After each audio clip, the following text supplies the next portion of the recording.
This is Mac OS Ken. More money, more problems for Foxconn and its folks, a couple of concerns for Apple's App Store, and a lot going on around Apple TV Plus for kids. It is Wednesday, the 2nd of November, 2022.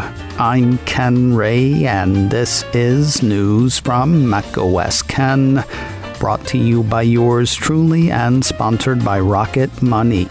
Cancel unwanted subscriptions and save at rocketmoney.com/MOK. This show is also sponsored by SimpliSafe, the right way to protect your home. I've told you for years some of the things I love about SimpliSafe.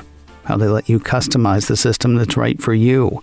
How easy it is to set up yourself. Took me less than an hour to be up and running. Now here is something for you to love. Right now, Mac OS Ken listeners can get 40% off SimpliSafe's award-winning home security system. Not only was SimpliSafe named the best home security of 2022 by U.S. News and World Report, I use and trust SimpliSafe to protect my home. When a threat's detected, SimpliSafe contacts you and sends out emergency services, even if you're away or can't respond. All of that for under $1 a day, less than half the cost of ADT's traditional professional installed plans. If you have considered a home security system before, now is the time. Don't miss this chance to save big when you protect your home with the best. Get 40% off your order when you visit simplisafe.com/macOSKen today. Customize the perfect system for your home in just a few minutes. SIMPLI. That's simplisafe.com/macOSKen. There's no safe like SimpliSafe. In the wake of workers walking away from the Foxconn plant nicknamed iPhone City in Zhengzhou, China, I had wondered on the Daily Observations podcast whether Foxconn had thought about throwing money at the problem. I'm not saying they were listening, but no doubt you know the story. We've been hearing it for over a week now. It started with workers being asked to dine in their dorms to fight a small outbreak of COVID-19. It then sped through Foxconn saying there was no problem, then not much of a problem, until reports surfaced that workers were jumping the fence and walking to their homes outside of Zhengzhou, actions they took after reports of a lack of food and proper medical care at the iPhone-making Foxconn facility. Now a piece from the Mac Observer says Foxconn is upping the bonuses paid to iPhone makers who stay and keep making iPhones. Initially, the piece says the contract manufacturer was offering a daily bonus of 100 yuan. That would cap out at 1,500 yuan, about $200 US. That was apparently not enough to keep people from leaving. And so, more money to the rescue? Under the new offer, the piece says the daily bonus is now up to 400 yuan, or $55 US. Any employee of the Zhengzhou iPhone assembly plant who works for more than 25 days can get a maximum bonus of 5,000 yuan, roughly $687 US, for the month. Now what's weird is there's maximum bonus, and then there is maximum bonus apparently. While both TMO and the Reuters report on which it's based list a maximum bonus of 5,000 yuan, the pieces have Foxconn saying that folks who put in their full effort for November, including no leave whatsoever, those people could end up with a total bonus of 15,000 yuan, roughly $2,000 US, for the month. Reaction has been mixed, according to the report. Some will stay for the big money, while at least one worker interviewed said the conditions were too horrible and that she was out. Or not. Authorities may have given workers good reason to take the deal last night, or they may have made the offer moot. Just before recording late Tuesday night, early Wednesday morning, I spotted a Reuters report that said authorities over the area in which the iPhone City plant sits have enacted a new COVID lockdown. Starting immediately, the piece says all residents are barred from going out and only approved vehicles are allowed on the roads. As it stands now, the restrictions will last until next Wednesday, the 9th of November. The piece says the tighter COVID lockdown raises questions about its impact on efforts to quell discontent at the Foxconn factory. No doubt that'll also raise questions about already hampered iPhone production. Neither Apple nor Foxconn responded to Reuters' request for comment. Apple shares were down on Tuesday, and there was a note of concern about the App Store from Morgan Stanley analyst Wamsi Mohan. It's hard to say whether the latter caused the former, though a headline from Seeking Alpha juxtaposed the two. Apple gets nipped on report of App Store sales decline. Mr. Mohan has had a look at new numbers from the app sales tracker Sensor Tower. For August through October, that firm says App Store sales were down 4% versus the same 3 months a year earlier. Also worth noting, while App Store sales were down, App Store downloads for both iPhones and iPads were up 2% year over year. Is all of that thanks to the wobbly macro? It may be, or maybe in part. While folks are likely pinching their pennies and tightening their belts in the face of higher prices and ahead of whatever's ahead, there is other stuff going on. Quoting the report, among the Sensor Tower data that Mohan said stood out was App Store revenue from China falling 3% in October on a year-over-year basis. Mohan also said the decline in gaming revenue from China was likely due to a slower pace of approvals for gaming licenses and the higher rate of unemployment among Chinese youths. Also worth noting, while App Store sales are said to be down, services revenue was up last quarter. According to Apple's fourth quarter fiscal year 2022 earnings, services generated $19.2 billion in the September quarter versus $18.3 billion in the same quarter a year earlier. Mr. Mohan has a neutral rating on Apple shares. His price target on the shares is $160.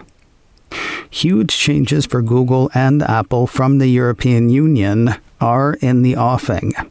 Apple Insider says yesterday, the 1st of November, is when the EU's Digital Markets Act, or DMA, entered into force. Sort of. If Apple and Google are deemed gatekeepers by the European Union, and there's pretty much no way they won't be, the changes could be seismic, especially for Apple. According to the report, some provisions of the DMA would force Apple to allow third-party app stores and sideloading on iPhone, let developers use third-party payment systems, enable users to set a voice assistant other than Siri as their default, and more. More, like not giving their own products or apps preferential treatment.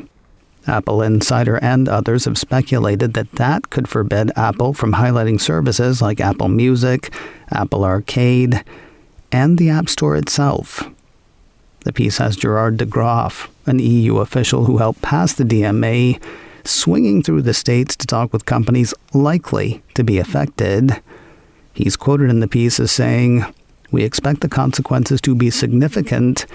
If you have an iPhone, you should be able to download apps not just from the App Store, but from other app stores or from the internet. The key message is that negotiations are over. We're in a compliance situation. You may not like it, but that's the way it is." Now, I said the DMA sort of entered into force on Tuesday. Apple Insider says it'll be applicable on the 2nd of May 2023, though I sort of want to put a kind of after that.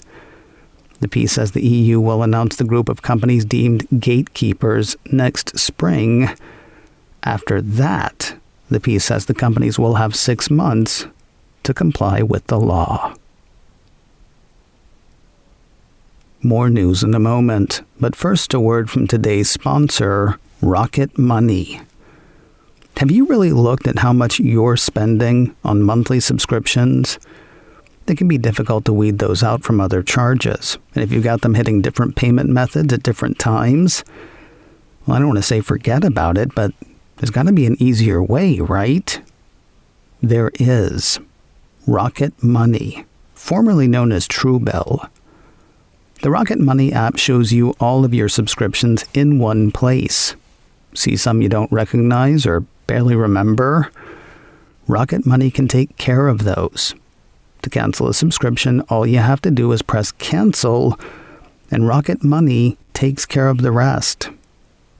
Sounds like an easier way to me, and one that could lead to serious savings.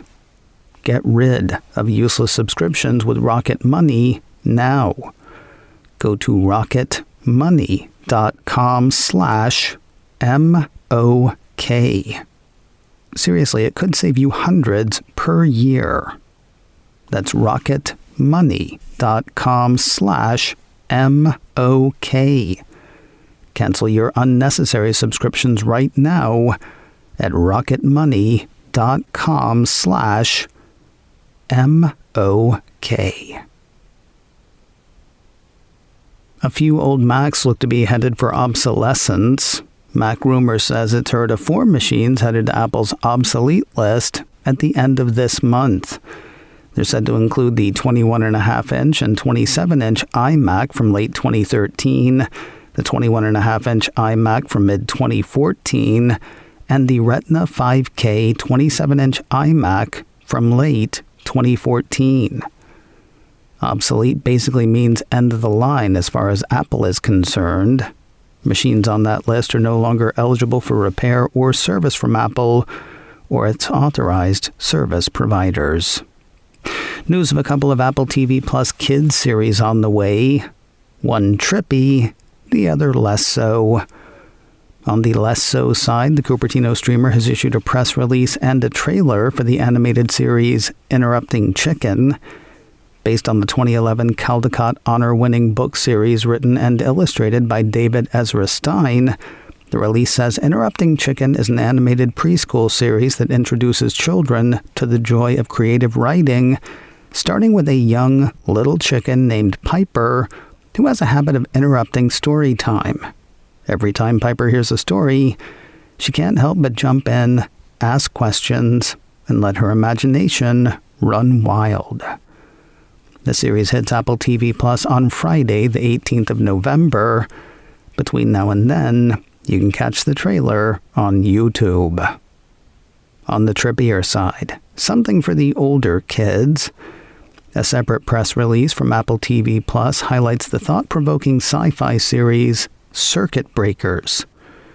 According to that release, Circuit Breakers is a half-hour anthology series about middle schoolers in the near future that uses science fiction as a backdrop to tell universal stories about growing up. Apple says each installment of Circuit Breakers features a sci-fi twist on kid-relatable stories with the intent of kids and families asking themselves how they would act in each unique situation. Feels a bit like the series Eureka, for those who remember that. Though with the emphasis on anthology series, each episode should be a one-off, not a continuing saga. Circuit Breakers hits Apple TV Plus on Friday, the 11th of November. You can also catch the trailer for that on YouTube. And finally today, the kids' offerings on Apple TV Plus seem to be standing the streamer in good stead. Apple Insider highlights a Deadline report that says 10 of the Cupertino Company's children's shows have nabbed 17 nominations for this year's Children's and Family Emmy Awards. Apple TV Plus titles nominated include Helpsters, Fraggle Rock, Back to the Rock, Who Are You, Charlie Brown, El Defo, Hello Jack, The Kindness Show, and others. This is the first year for the Children's and Family Emmy Awards. The piece says the National Academy of Television Arts and Sciences expanded the awards to their own category due to a rapid increase in submissions for the genre.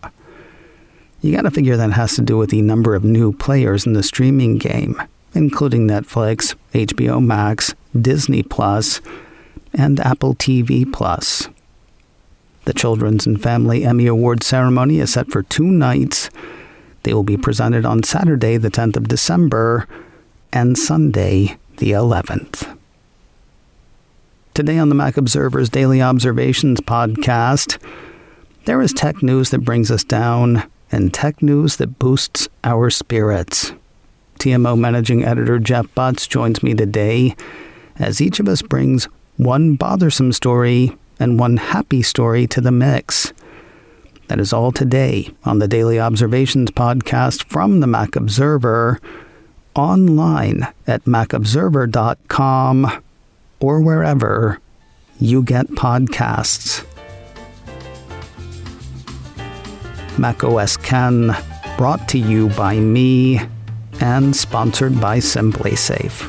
Get 40% off your order when you visit simplysafe.com/macOSKen today. This show is also sponsored by Rocket Money. Cancel unwanted subscriptions and save at rocketmoney.com/MOK. Advertising handled by Backbeat Media. Online at backbeatmedia.com. You can reach me a couple of ways. Info at macosken.com or call 716-780-4080. Until next time, that is news from macOS Ken. I'm Ken Ray.